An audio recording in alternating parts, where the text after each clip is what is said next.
All right, Pisces, let's get into a reading. So you're going to notice I'm using a microphone this time around. I've been testing so many, and this is one that a subscriber was kind enough to buy for the channel. So we're going to test it out in today's video and see if it makes a difference. Fingers crossed. All right, let's see. Let's see what's coming in for you.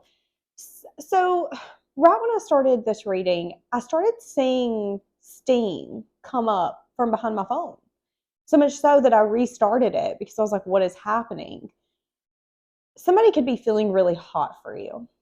It's reminding me of the song from the early 1990s. It was called Steam. It was a country song. It was a country song. Oh my goodness. So somebody could be feeling a lot of heat for you. A lot of heat. This could be someone who has had success and victory around an ending. Could be an ending they didn't want to take place, but an ending that took place nevertheless. Someone here can't get you off of their mind. It could be something that they didn't want to see. Could be something that they'd ignored. For some of you, someone here felt like they met you when they couldn't have you. So have you ever met someone when you're on vacation and you're like, okay, sick joke universe, you've got me meeting someone that lives 18 hours away from me. Why would you do that? That's kind of the energy I'm getting here. Or it could be an energy of like they were smitten by you, but they were already in something and they felt like it was a cruel joke. Because it could be an energy of like, you make me so happy, you make me so fulfilled, but I can't have you. I can't do this for obvious reasons. I feel safe when I'm with you. Yeah, the distance is going to bring us together. See, that's what I'm saying. So some of you, this could be a geographical distance. Some of you, this is an energetic distance. Some of you, this is someone new who can't get you off their mind. They're flipping smitten, and they could be having changes taking place in their life or endings taking place in their life. Things where they gained a lot of wisdom, but things where it's like, okay, I recognize that that needed to end, that needed to change. What is it that ended here? Oh, okay. It was definitely a job, something that they were in. So a union, a marriage, a commitment, or something's happening at their home. They could be losing their home. They could be needing to sell their home. So how do they view the current connection between you two? They view it as something that they're confident in. They view it as something that's abundant. They view the connection between you two as something where they feel like you guys communicate very well. They feel like you're really flirty. Okay. How do they feel for you? They feel like they want to manifest this, but they don't know how or they can't. They feel like they feel like they want to pour everything into this, but they can't. This could be someone who's struggling financially, wanting to date you, but they feel like they can't. This could be, again, someone who's got something crumbling. The Four of Wands is stability, union, marriage, foundation. So what does that make me think of? That makes me think of a car being totaled, having to buy a new car. A union failing, relationship, marriage, boyfriend, girlfriend, something breaking apart. The Ten of Swords to me is every time that I don't want to let something go, but it's no longer in my best interest and the universe like yanks it from me, or the universe is like, it don't matter what you want because this is not for you no more. Let it go. That could be the Ten of Swords energy. So this person could be going through a moment in their life where it was like they didn't want to let this go. They kept getting their hand bent. So if this is a relationship, this could be the kind of relationship where there has been problems, issues, things that they ignored, things that they swept under the rug.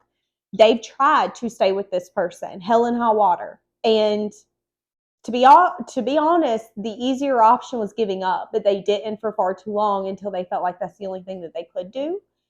If this is a job, same. They felt for a long time there were times when maybe they were just okay with where things were at. Maybe they got to a point where they didn't want to see the problems, see the issues, see that they weren't going to be able to make it there financially or grow up in the ladder, go up in the ladder, whatever. This person is recognizing something clearly. They're recognizing that something ending, something failing is what needs to happen. Now, again, this could be them having a home, owning a home, buying a home, and it having to be sold. Maybe they're having to file bankruptcy. Heaven forbid it be lost in bad weather, because I'm seeing that. Something is like a tree falling on top of it, something of that sort. Okay, how do they view you? They view you as someone who, okay, first off, the first thing I heard was they view you as someone who's great and mighty. That's what I heard. They view you as someone who's great and mighty. Okay. They view you as someone who's not scared of change. They view you as someone who's changed them. Now I'm hearing the song, Baby, You Saved Me. So they could feel that you've saved them. Save them from being scared of changes, save them from being scared of letting things go that no longer serve them. Because again, I want to go back to this Ten of Swords. The Ten of Swords is when you're holding on to something at your demise. All of us have been there, whether it's a relationship, a family unit, a car, a home.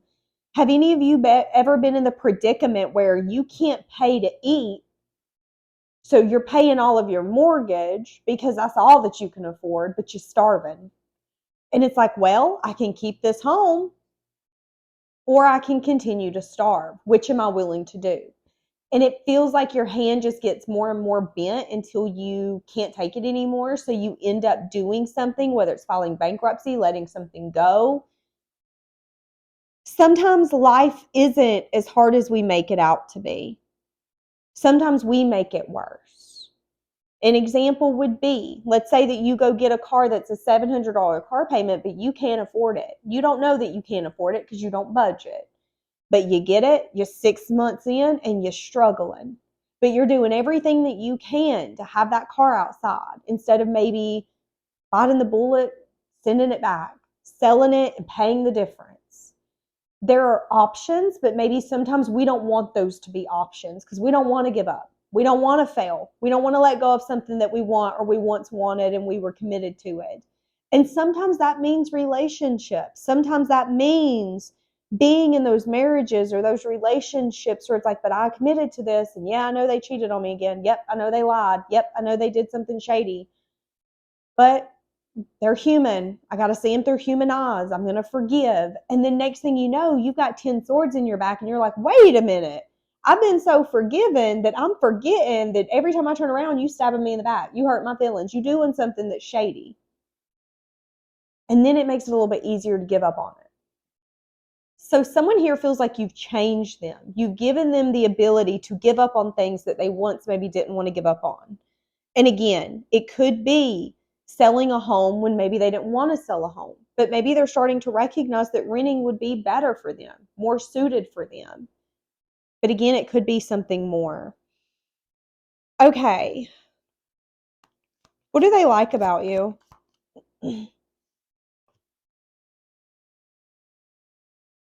They feel like you're a long-term investment type of thinker. They feel like you think for the long haul, you think for the future. So they like that you have this ability to temper the sides of you that maybe want to be indulgent or want to have it your way. You have the ability to give something time and effort and go, and it might not pay off today, and I might not be recognized in the way that I want, and it might not bring me income this year. Here's an example. When most people buy an apartment complex, they're going to say, okay, well, I bought the apartment complex because I want all that money pouring in. But realistically, if you're a business type of person, you would know that sometimes renters don't pay rent. Sometimes somebody's going to live there 6 months rent free, and then you're going to have to pay the money to get them evicted out, and that's more money out of your pocket. Is buying an apartment building a good strategy for financial wealth and a good portfolio when it comes to real estate? Absolutely. Is it a way to get your butt in debt, bankruptcy if you can't afford it? Yes, it is. So you're the kind of person where you know that. You're the kind of person where in your mind you're like, okay, so realistically, we should not bet on the money that we're getting from that apartment complex until it's paid off, because we might even have to pour into that. So actually, let's make sure that financially, before we even buy that, we have the money that we can pour into it and, heaven forbid, pay the bill if someone isn't paying their rent. Oh, and let's not forget if this comes up and then this breaks. So we need to make sure that we're planning for stormy days. You don't think about, well, I poured into it, I watered it, where the hell's my flower? I know I only watered it one day. Where the fuck's my flower? That's not your energy. That's not your personality. That's not who you are. That's one of the things that they love about you. Interesting. Okay, what do they not like about you? Uh-oh. They could view you as someone who's an indulger. So they've gotten a lot of clarity on maybe who you are, your lifestyle. They could feel like you're an indulger. They could feel like you're a little bit of a partier.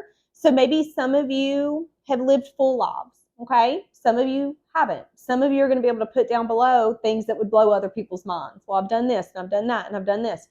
Some of us are big on exploring life, and some of us are big on staying in our own little two little lanes. This person sees you as someone who explores life, but someone who could maybe be quick to say, yeah, I want to try that, when it might not be in your best interest. Here's an example. If you're in a group of people and people come up to you and go, hey, do you want to take a shot? With this energy, you might be more along the lines of, yeah, I want to take a shot. Let's do it. Where are we taking these shots at? That's your energy. You might be big on living in the moment. I don't want to say partying.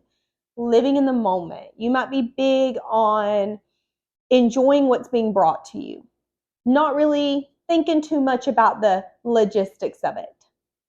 Yeah, they could be poisoning me. Yeah, they could be putting something in it to kill me, but I'm not thinking that. That's your energy. I'm going to have fun. They want to have a moment. I'm going to have a moment. So they could view you as someone who could be a little bit of life of the party, and that could be something that's maybe hard for them to handle. Why is that a problem? Do you know why I feel that way? I feel it could be different for them because they're not that way. One of the things they don't like, yeah. So the star coming out sideways, that's not ideal for them. So I don't know if your personality is just so out there and strong that it's a little bit along the energy of like, this is too much. You could be the kind of man that you, the night before, might be like, we're not going to do anything tomorrow. But then the next day you might wake up and go, hey, get your stuff. We're going out on the lake. We're going out to Disney World. We're going out. And you're quick to maybe drop plans randomly. You're quick to, again, itch your indulgences. This person feels like that's not ideal. I didn't really want to marry someone or live with someone who maybe has an addiction or is big on scratching their itch when it itches. So that could be the energy of like every time they see you or every time they think of you and you come around, maybe you have something new and maybe it ain't cheap. Maybe there's an energy here as well where you're quick to be like, listen, I'm living my best life. And they're like, yeah, I get that, but why's it got to be so reckless? In their mind, it might be a little reckless. In their mind, it might not be something that they hoped for in their soulmate. It might not be something that they wanted in their soulmate. They didn't want their soulmate to be like, oh my God, you guys are jumping out of a plane. I want to go. Because they're going to be the partner that's like, no, don't jump out of the plane. We have things to take care of when we get home. And you're like, yeah, it'll be fine. And if I don't make it home, you can just take care of it. That's how they view you. And that's something where it's like, that's not necessarily ideal. I didn't hope for that, but it is what it is. What do they like about this connection?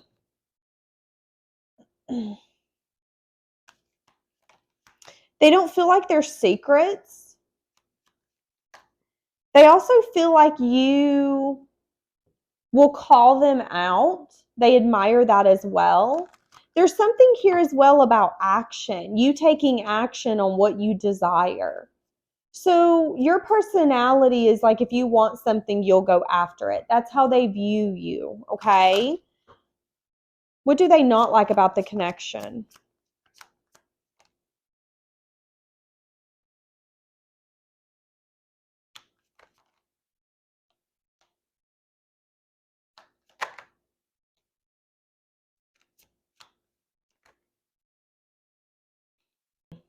What they don't like about the connection is that they could have, again, there's some sort of regret that this person has, some sort of promise they couldn't keep. Because it's interesting, all the energy coming out for this connection is great.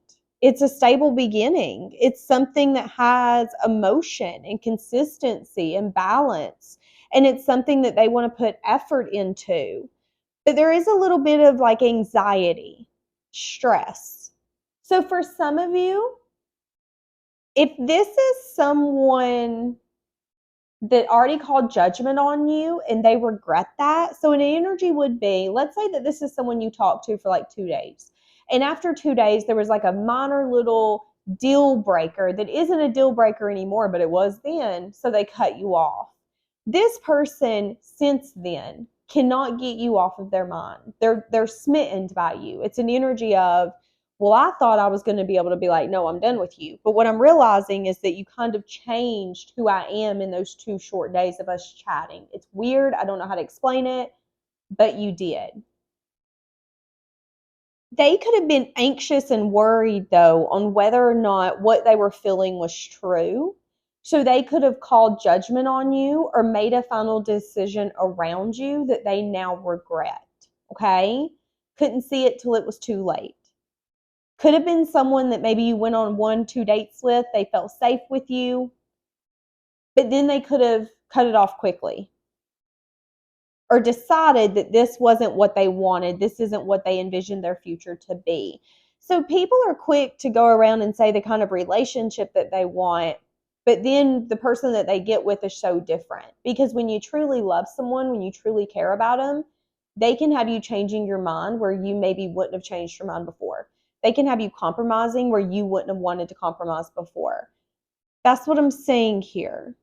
Now, if that's not your story, this could be someone new who's having to disappoint someone else and make a final decision around someone else. And again, it could be a little bit of a bittersweet moment. I don't, is that what that is?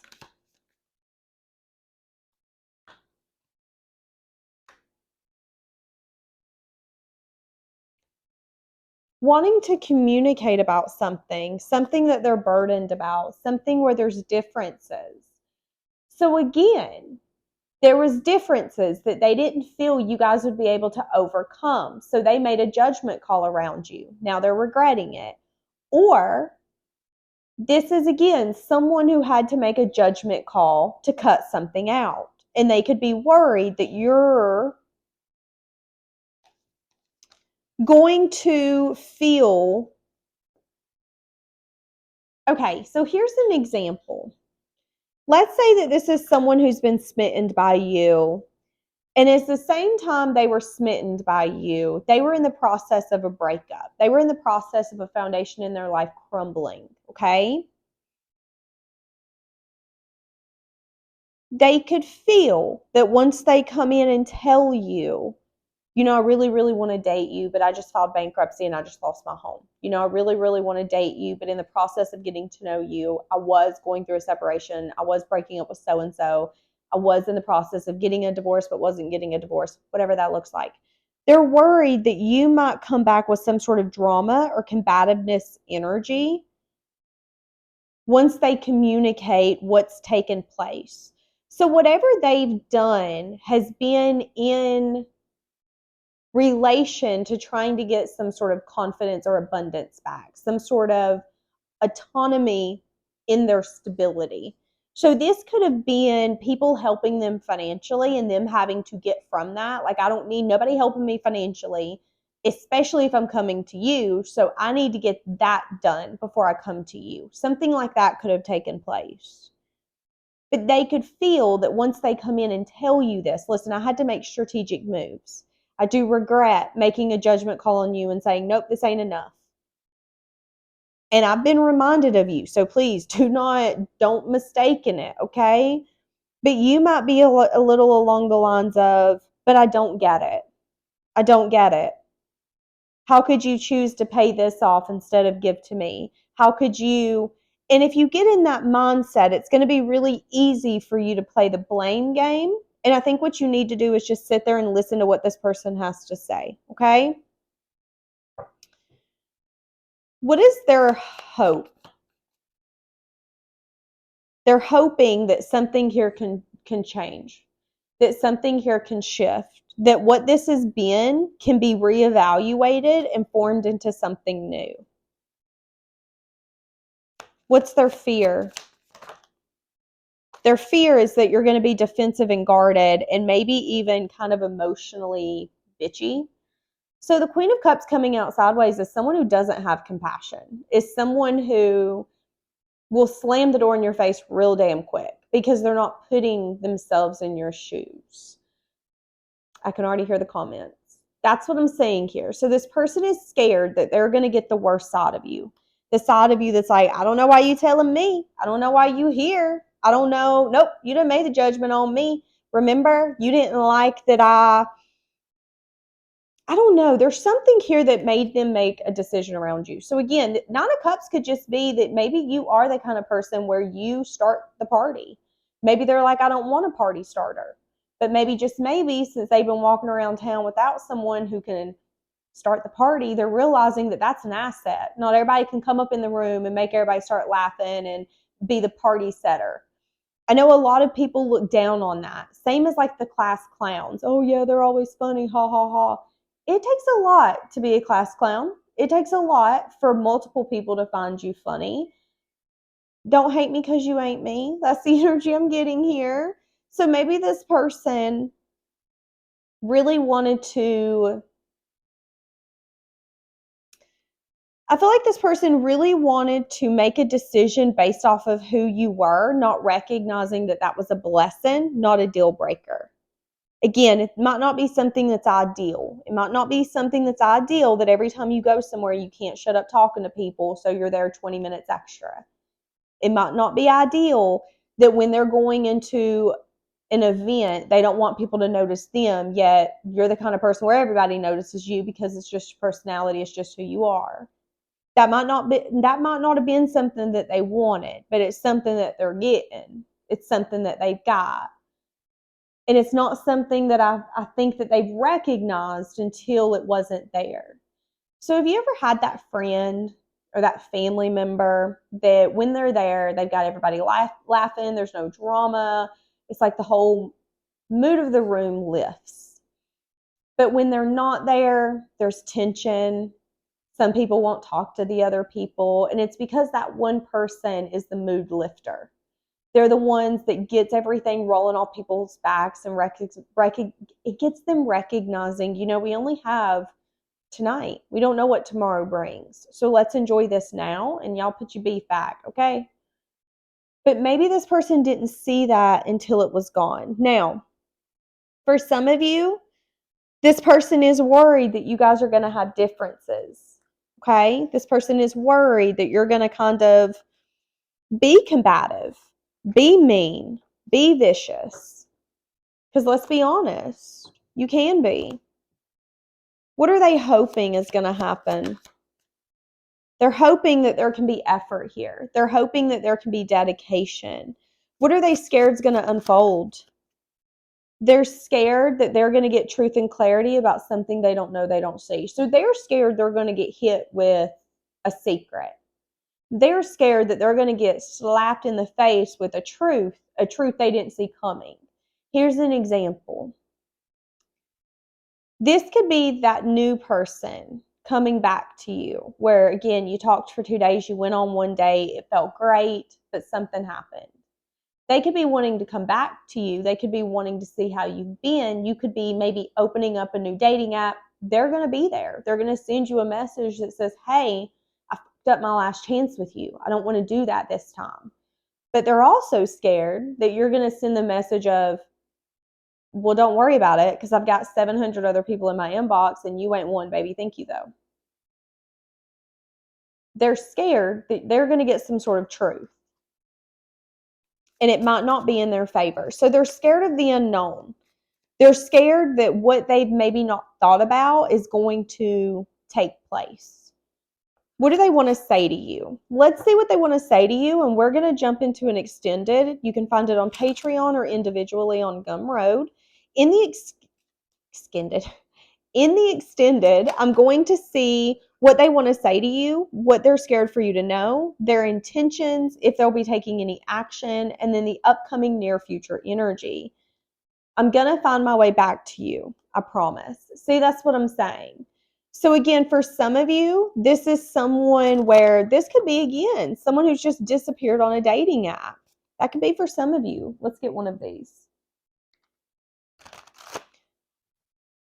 My truths are hard to tell you. So that could be the reason why they've not come in and told you, especially for some of you.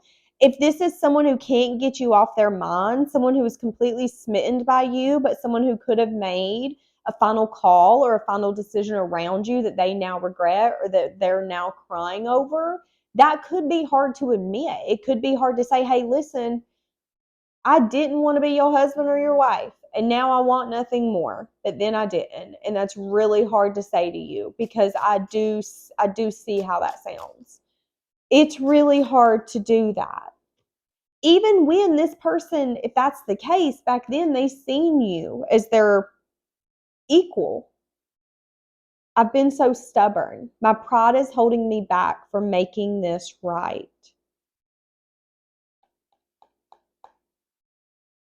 Now, again, if this is someone who ended something that was getting in the way of coming to you, again, a relationship that they tried to make it work, it couldn't work anymore, a job, a financial status or state, they again could be scared to come in and tell you all of that, could be scared to come in and tell you why all of this has happened. Scared of what you're going to say, scared of what you're going to think.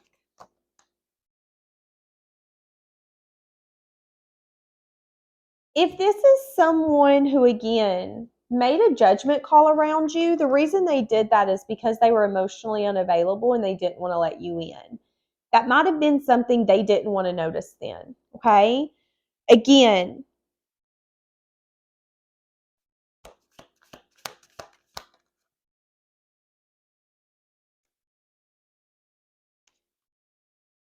wanting you to change your perspective around giving and receiving to them. It's interesting because on this star card, she's looking at something that's out of reach. This person could have felt that what you had to offer was out of reach to them, which I said that in the beginning, if I'm not mistaken.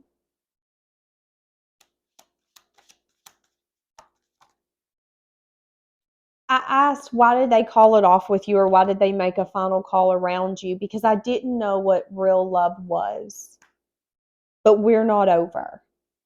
Again, some of you, this is just someone who decided not to text you anymore, decided not to call you anymore, decided not to pursue you or entertain you anymore. Male or female, I don't care.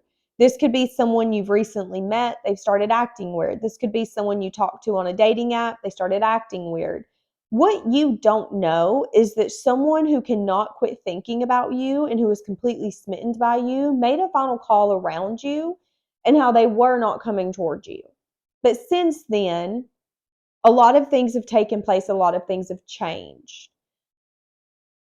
Now, again, there's parts of you that this person is not a fan of. I want to get more on that. What else do they not like about you? Some of you could be younger than this person. Some of you, they could view you as immature with the Page of Wands. They see you as someone who's strong and determined.